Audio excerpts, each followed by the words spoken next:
Welcome back.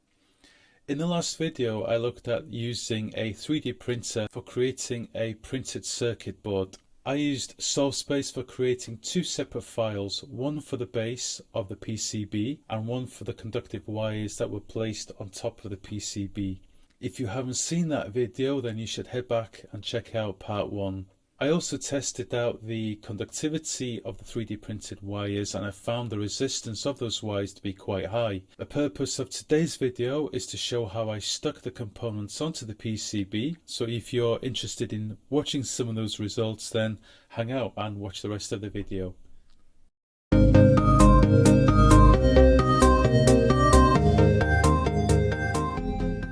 Connect the Arduino Mega board to the 3D printed PCB by connecting the positive terminal of the PCB to digital pin 9 and then the ground of the PCB to the ground of the Arduino Mega board. I program the Arduino to turn pin 9 on and off every half a second.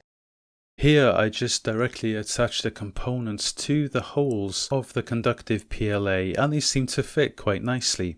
However, some improvements for next time will be to shrink the size of the holes from 2mm to perhaps 1mm. But for now that seemed to work quite well. And in the video you can see the light emitting diode blinking ever so faintly, but it works. Next, I decide to remove the current limiting resistor from the circuit since the conductive PLA has quite high resistance.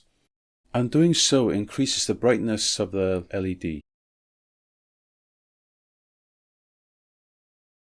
I also try to improve the connection between the wires and the components using silver glue, which I got from Amazon.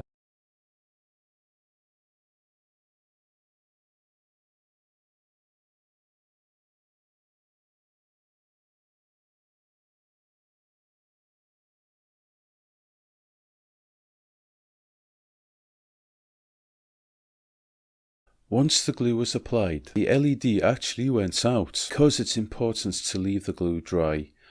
While the glue was drying and the solvent was evaporating, the silver particles in the glue were able to establish a better connection between themselves, thus becoming a greater conductor, and you can see once the glue was dried that the LED is much brighter.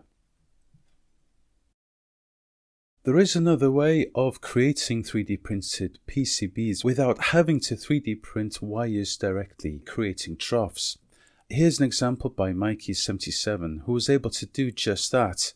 In his circuit he was able to create these troughs and then fill it with a copper containing conductive material. Here's a video showing 3 LEDs controlled by a PIC.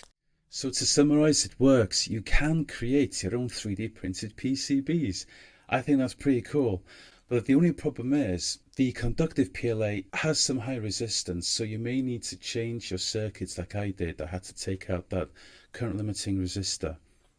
So personally, I would only use it for small circuits. I'd love to investigate more in the near future about expanding my projects on using 3D printed PCBs. And in particular, I'd like to have a look at how maybe I could create 3D printed PCBs using those troughs rather than directly creating wires. And that would mean that I'd have to either purchase or manufacture my own conductive glue. But to be honest, I'll probably try and make some myself. So if you'd like to check out how I do that, I'll be posting a video about that in the near future. But for the immediate future, I'll be moving on now to embedded systems and checking out some pretty interesting programming tools out there to help enable you to get your thoughts into reality. So if you'd like to find out more, please check out the channel the next few days. And in the meantime, I hope you guys have a nice weekend. See you in the next video. Bye.